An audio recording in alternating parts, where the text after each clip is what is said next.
stay back. I have the dogs in here. They ate my tomatoes before all the leaves up. But as you can see here, there's a small break right here. And I had to figure something out because obviously I can't nail it into the brick wall. So we use some of our bank line here. And we put it through the hoops. Then we got it all the way down here. Now there's a little bit of overhang here. So like this area here is going to be like full sun. But it's only towards the end of the day anyway. So, and then I tied this one off right here. So it's not perfect. It's the best I can do right now. But it covers a good 90% of the side. So that's really good, because if we come over here to the stuff that's completely covered with this sunshade, and you can see here, we got sweet peas and marigolds, which I gotta water. But here we got our Swiss chard, which we ate some last night. We got our tomatoes, more Swiss chard. We had some, that's why there's a little bit less there. Tomatoes, blossoms, more tomatoes. Those ones the dogs ate, but they're coming back. Then over here we got our last tomato, which, and I believe this one has some, one of these also has some small buds. Then there's the red bell pepper.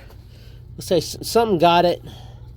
I'm gonna spray it with the organic bug oil.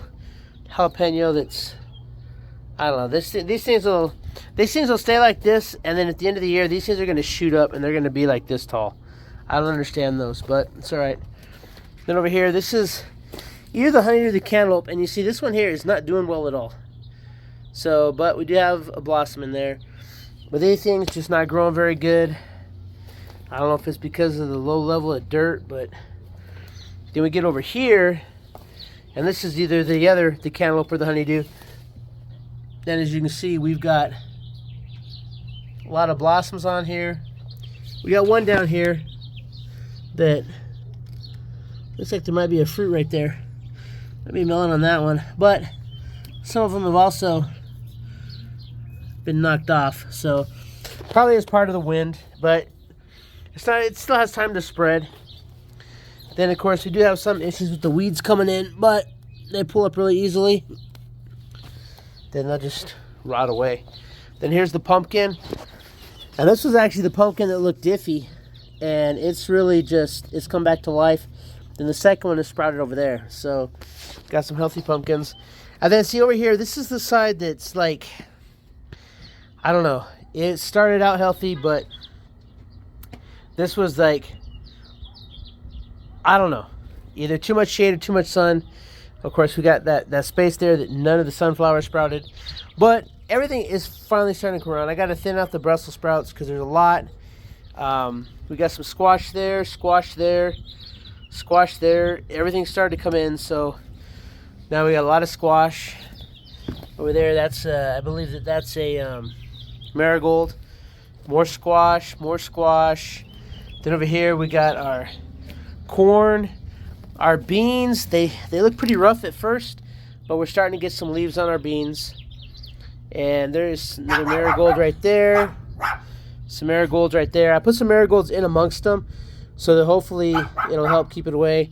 We got another sunflower. It looked like it was taken down by something. So I don't know what's getting my plants, so I got to spray them real good. Got a squash there. Those are spaghetti squashes. And then here we have our corn. So our corn rows are coming in pretty good. We got 1, 2, 3, 4, 5, 6, 7, 8, 9, 10, 11, 12, 13, 14, 15, 16, 17, 18, 19, 20. So I got 20 stalks of corn. That's not too bad. And then that might be a weed. I'll have to check that later. But it is coming along. And then we have some more marigolds down here. So you get those marigolds to come in, because when they start blossoming, it'll help keep the bugs away as a natural deterrent. The mulch is doing fantastic. Yeah, I still get some weeds come up every once in a while, but they pull up really easily, so I'm able to keep it cleaned up. Let's see if we need water in here yet. Nope. So it's dropping, but I put a little fertilizer in there, and as you can see, it's doing real good. This solar watering system. Hey Lilith, that's my baby. But this solar watering system is really working out. Really working out. So that's what's going on back here. But I'm so happy we finally got this other sunshade up, because I think it's really going to help, and it's going to drop the temperature over here a lot. I'm going to tighten it up again because I did this when it was windy. I didn't have a choice because I had to get it on the roof before I go back to work. So we're going to go up front, and then we will show you what's going on up there. So here we have our pomegranate, and this thing is really coming alive. We got leaves pretty far up. We'd have some dead branches here. I'm going to mark the dead branches with like marking tape. That way we can get rid of these dead ones here. Just busting off anyway. I don't want to do it until after we got the season over with, because I don't want to get in there and dig around and bust off anymore. We've already lost a few blossoms anyway because of the wind. So, but we're gonna get all this dead trimmed out of here. We know where to trim now. So like this one here, we're gonna move it out. We'll probably trim it off a little bit. So that way we got, you know, that new growth come up. This one here, we might prune it off like right around here. That one there, we're probably just going to let that one be because it's flowering, it's leafing out almost to the top. This one here, see we've got leaves down here, but nothing above here. So we'll probably prune it off around here. This one here is, see this one has it, but it has dead branches like on the top. So we're going to prune the dead off, and then we're going to actually, I'm going to like start trying to actually design this so that it actually has like a logical sense about it. Like this one here, I want to move this one over this way more so that it's free and clear of this one. Then this one I want to take a little bit straighter, you know, move this one out of the way. So we'll tie it off this way. That way we can get some outwards growth. And then over here, got our nectarine tree. We've got a few nectarines coming in. Nothing major, but it's the first year, so, and it's the brand new here. And then of course over here, this is our new addition, and this is our little key lime. And over here, we got two little limes growing. We got a couple more blossoms here, so we got to find a place to put that into the ground. 7B and up is in pots. We're in zone 8, so we got to go down. And then of course over here we harvested our turnips. We got a couple beets left and a few radishes. I think I bought duds on the blackberries, but we got our topsoil over here. And so basically what we did is we laid down our cardboard boxes and then we put the dirt over it, keeping it nice and wet. And we're going to try to get that to turn into humus. So humus, not hummus. So in that way we can hopefully get healthier soil over there. So yeah, that's what's going on. Doing pretty good. Of course, our compost pile is doing the usual. Our compost pile is going a little bit crazy. But it's all right. That's a lot of nitrogen, so it is what it is. But that's it for the update. Doing pretty good. We had some greens last night. They tasted really good. I'm pretty happy about that. I did put a little bit of Swiss chard in it. The only thing that went into the greens that didn't come out of the garden was the onion. Well, because we put the turnips in there, the turnip greens, the Swiss chard greens, and we put some basil in there from our basil. So. But everything is grown. So everything that went into those greens was grown. It tasted really good. Obviously, you know, salt and pepper is not grown, but yeah, you know. But anyway, that's it for the update. Hey, I'm telling you, I live in the desert. It is a little bit of a challenge, but I'm coming up with, I got some ideas on how to make this site over here a lot more efficient. I'm gonna put some PVC pipes with holes drilled in it. I'm gonna try to make an underwater watering system where we can fill up the PVC pipe and then have like a mesh cap on it to keep the mosquitoes out, and then it'll slowly water underneath the roots, so it'll keep it moist from the bottom, and so then hopefully we have to water less. So it's all about conserving water, but making sure you're smart as to how you water your plants out here. But that's what's going on, and I'm pretty happy so far with the progress. We've already eaten. We had radishes earlier this year, and we've already had our turnip greens, and I didn't even expect that stuff to grow. So again, once I get this system, once I get this dirt built up and put in and everything, I think that I'm gonna have be able to put in 2 decent rows, probably turnips and beets, because they have about the same growth time frame. And then against the fence, I'll put in 4 blackberries. And then my wife saw these flowering ones that I think I'm going to put in.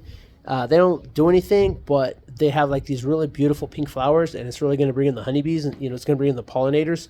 So I'm going to go with those. We're going to put like 1 at each end, and then 1 in the middle, and then we'll put the blackberries in between them, and then the turnips and beets in the front. So, and then that way, we'll have something going that way. I'll find somewhere else to put the radishes, probably another raised bed, because they grow so fast. We'll be able to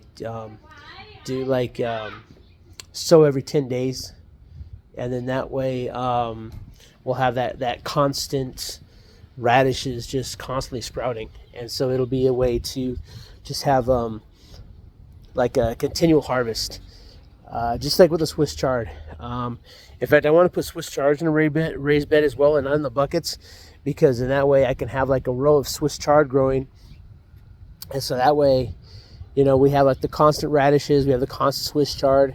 So while our other vegetables are maturing before harvest, we'll have like this constant flow of fresh vegetables flowing into the house. And if you do kind of like, if I get a raised bed and I kind of do like quadrant gardening, so split it up into like 4 quadrants, because radishes take about 30 days. So if I plant them like a week apart, so like the first week I plant one quadrant, and then the next quadrant the second week, the third week, the fourth week. Well, then by the time I get around, then that first quadrant is about ready to harvest. So I'll get like 30-40 radishes, and then replant 30-40 radishes, and then the cycle will go on, because then I just have to figure out a good way to preserve them. The last ones, I thought they were going to last longer, but those ones in the store, man, they must have done something to them, because even in the refrigerator, they didn't seem to hold that long. They got really soft. So so with that, kind of makes me wonder what we're eating. And but if I figure out a good way to preserve them so they last a little bit longer, that's gonna be even better. But if not, then hey, we're just gonna have a lot of food to eat, fresh food and vegetables. So I probably have to. I guess I could pickle radishes, just like you would like, jalapeno slice or anything. I could, because then they would just be pickled turnips, pickled beets. So all that stuff, I could start pickling those, and then at least then, it's like we have them and we can just even eat them raw because they've already been cooked. So, but I'm gonna come up with that again once we get the shed put in. Again, I've already got the vacuum sealer. I've got a dehydrator, and I'm gonna get one of those vacuum sealers for the cans, so that I can vacuum seal dry foods.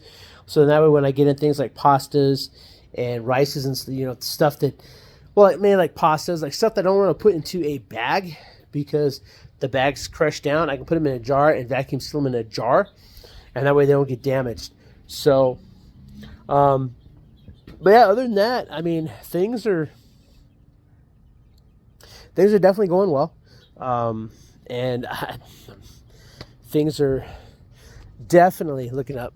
So, and I just gotta once I can knock out these small, minute little details, I think it'll be a much more efficient process over here. So, like again, then now over here, right? So I got cardboard. So there's cardboard, and then I put like natural soil over the cardboard, and then I put some of this other topsoil on it, and I got it real wet at each step, and so now it's like as you walk on it, it's kind of spongy, but allegedly, and again I've seen a lot of YouTube videos about this. The cardboard is going to break down to make a good humus. Now, my plan is for October. I'm gonna redo this in October, because I'll know by October if these two are duds. I think that they're dead. It says, oh yeah, the box says they're not dead, they're just dormant. I'm gonna call bullshit. So those are probably gonna come up, right? And so basically what I'm gonna do is from this point here. So from this point here all the way back, all that right there, I'm going to cover in October. I'm going to get cardboard from work, and I'm going to cover all of that with cardboard, right? I'm going to get it super wet, and then I'm going to put cardboard down. Then I'm going to get the cardboard super wet. And then we got this tree right here. Well, it drops its leaves. So I'm going to rake up all these leaves here, and then I'm going to put the leaves on top of the cardboard. And then get the cardboard super wet, and then I'm gonna have, like, I don't know, maybe 12 bags of this particular type of topsoil, because this was a pretty good topsoil, and it was the cheapest one there actually. But and then I'll cover the leaves with this topsoil, and then keep it real wet. And leaves, I'm gonna put leaves. Make the leaves super wet, put the cardboard down, make the cardboard super wet, the leaves, and then the dirt. Because then I'll have like that layer of cardboard leaf that should hopefully bring in the decomposers, the earthworms and whatnot, and the bugs and like the microbes to build a good solid bed there, so they'll have a much healthier soil. But that's your update. Hey, hope you watched this video. Hope you liked it, and again, I'm telling you, if I can do this in the desert, you can. And I'm sure that if you live somewhere where it's not the desert, it'll be that much better. So here, as you can see, we're gonna go through the fence and into the yard. As you can see, things are coming along nicely, and it looks a lot nicer in that side of the house now that it's all cleaned up. At any rate, that's it for this week. Till next time, keep prepping.